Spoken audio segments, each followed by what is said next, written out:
اعوذ باللہ من الشیطان الرجیم، بسم اللہ الرحمن الرحیم۔ محترمی و مکرمی، مرزا جہلمی جو ہیں ان سے جتنے صدیق عمر صاحب بڑے ہیں اتنے ہی جہلمی صاحب راشد محمود صاحب سے بڑے ہیں، ٹھیک ہے۔ لیکن اب جب صدیق عمر صاحب نے جہلمی صاحب کو جاہل چھوکرا کہہ دیا تو جہلمی صاحب کو بڑی تکلیف ہوئی۔ زبان دیکھی انہوں نے کہا، لینگویج، لسان۔ اب ہم دیکھتے ہیں کہ جہلمی صاحب نے راشد محمود صاحب کے لیے جو الفاظ کہے ہیں وہ بیان کرنے کے قابل نہیں ہیں۔ تو جہلمی صاحب جاہل چھوکرے کو برداشت نہیں کر رہے اپنے سے بڑے سے، لیکن اپنے سے چھوٹے کے لیے جو چاہے الفاظ کہہ رہے ہیں۔ تو اگر جہلمی صاحب کے جو الفاظ ہیں جہلمی صاحب نے گن گن کے رکھے، ہم نے بھی گنے، لیکن ہم ابھی بیان نہیں کر رہے، صرف ہم ان حضرات سے کہتے ہیں کہ اگر جہلمی صاحب وہ الفاظ جو کہہ سکتے ہیں اور انہوں نے کہے ہیں، کس کے لیے کہے؟ راشد محمود صاحب کے لیے۔ اگر صدیق عمر صاحب نے جہلمی کے لیے جاہل چھوکرا کہہ دیا تو کیا بڑی بات ہے، خصوصاً اس تناظر میں کہ جہلمی صاحب نے اس واقعے سے پہلے یا بعد جب ان کو جاہل چھوکرا کہا گیا تو انہوں نے نبی کے لیے کل کا چھوکرا استعمال کر دیا۔ تو اپنے لیے یہ جاہل چھوکرا استعمال نہیں کرنا چاہ رہے، نبی کے لیے یہ کل کا چھوکرا استعمال کر رہے ہیں۔ اب وہ کہہ سکتے ہیں کہ بھائی جاہل چھوکرا اور چیز ہے اور کل کا چھوکرا جو ہے کافی کم اس سے انٹینسٹی رکھتا ہے، لیکن میں پھر آپ کو بیان کرتا ہوں۔ وہ یہ کہ جہلمی صاحب کو آپ جاہل چھوکرا کہیے یا کل کا چھوکرا کہیے یا چھوکرا کہیے یا شورا یا چھورا کہیے، کچھ بھی کہیے، مجھے اس سے کوئی اعتراض نہیں ہے، کہتے رہیے، میں نہیں کہوں گا۔ تو کیا ہوگا؟ یہ جہلمی صاحب ہیں، یہ ارشد صاحب کے بیٹے ہیں، ان کی کیا حیثیت ہے؟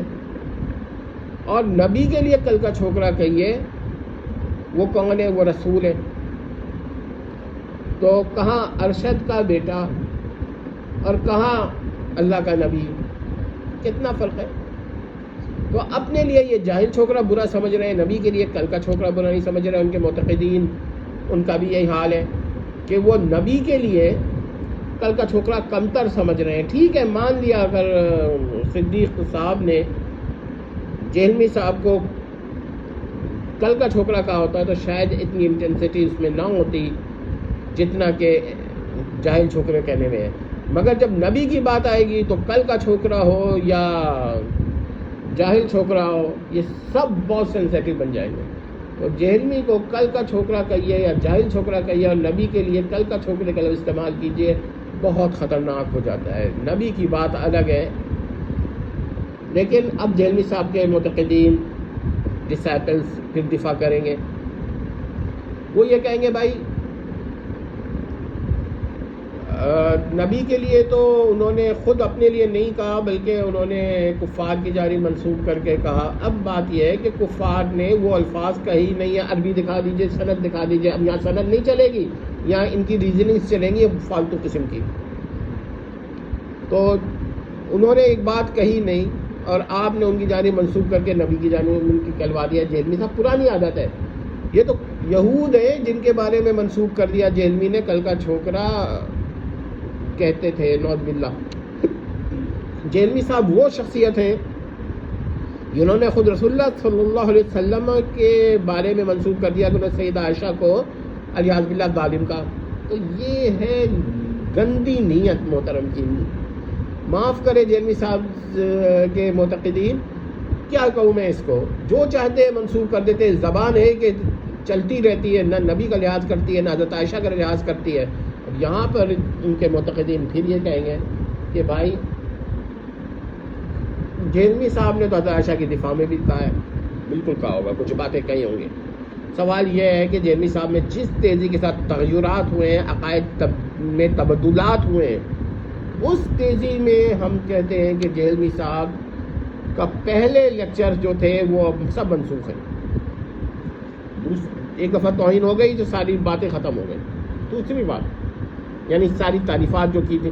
دوسری بات یہ کہ جہلمی صاحب ایک ایسے شخصیت ہیں جو اپنی غلطی نہیں مانتے وہ اپنے پرانے لیکچرز کو منسوخ نہیں کہیں گے، ہاں توہین اب کرنی شروع کر دیں گے کیونکہ تبدیلی ہو گئی. یہ ان کا ایک عجیب سا نیچر ہے.